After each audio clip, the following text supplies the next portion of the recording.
你好啊，请问我可以问你一个问题吗？你知不知道什么是无语？对的那个人没话说。什么无语？我只知道无与伦比的美丽。无语啊？无语就是说，他跟你说话，你不知道用什么东西回答他。无语就是无心话吗？无语，这个不通啊。无语我不知道。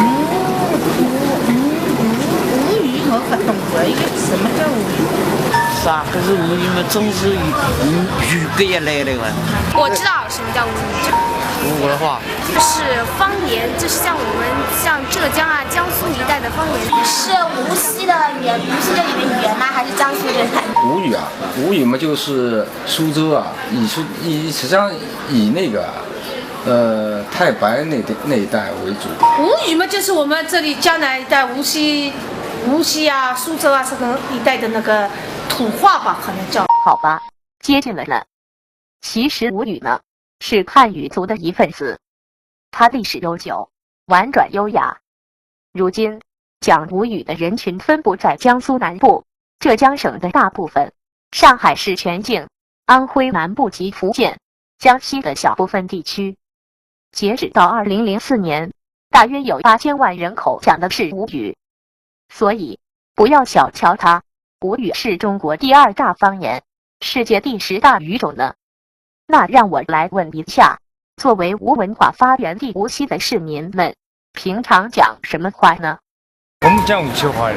谁帮无锡话？我是讲无锡话普通话。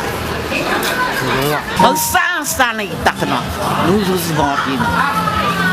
小学他是讲的普通话，在家里我们也讲无锡话的，但是他们能听懂，他不太会讲。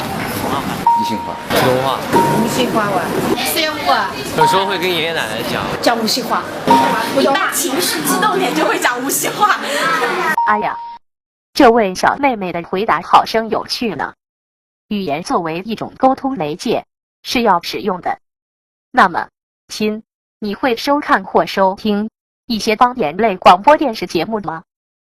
每天早上听的6点半，这个要讲，9。那个无锡电视台有一个节目《阿福聊斋》。阿福聊斋我也看过。哎，还有过阿福这个是吧？很少看。不勤看的时候看。应该会看，像那个什么阿福聊斋、大话阿福聊斋是吧？对，我看的，但是我不会说。天天看的我。小朋友啊，天天在听，你怎么都还不会说呢？真是急死我了！这么个情况呢，吴语还有存留的必要吗？我的我第一句怎么会呼吸不保了一个，儿子。当然保留了，当然应该保留了。方言应该保留吧？应该保留。肯定应该是保留的，这肯定是要保留。像我们无锡人这边人讲话都喜欢无锡话，就感觉很亲切。保留。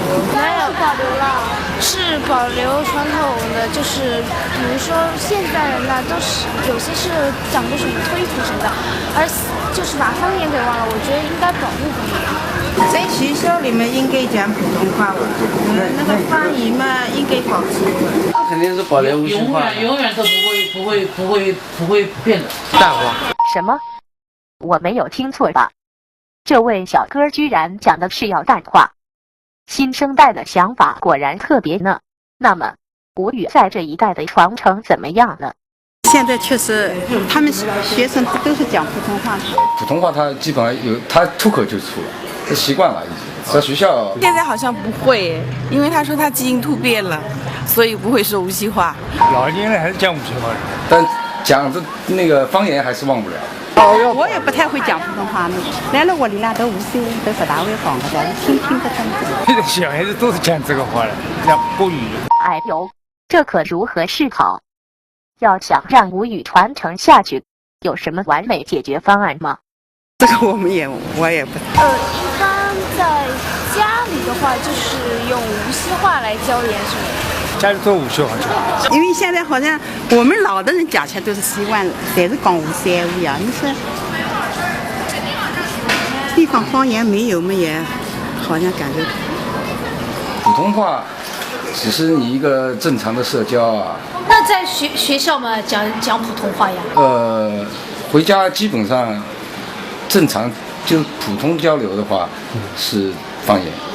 儿子、孙子、孙女儿他们来，就他们不要光普通，我听不出。和自己的家里的人呢沟通的。那就应该家里面多用无锡话，像外面普通人交流的话用普通话可以的。无锡话嘛，他就是平时在家里面跟他说无锡话呀。在网上发点留言啊。那么从幼儿园开始也可以设计一些这样的课程，比如说我们1个星期开1节这样的方言的课，让孩子来学习。私以为大家都说的挺好的，语言熏陶是一个长期的潜移默化的过程。吴语的传承，关键还是看下一代是否能够坚守。时代在飞速的发展没错，但我们不能因此遗失了先辈留给我们的文化瑰宝。好，那最后我们来做一个小小的测试，看看无锡人对于吴语的掌握程度达不达标。中国入没到，中国入没到，中国上没到，中国入没到，中国入没到，中国入没到。小妹儿笑出来吧，别憋着了。好了，就到这里了，再见。更多精彩内容，请关注新浪微博杜以超。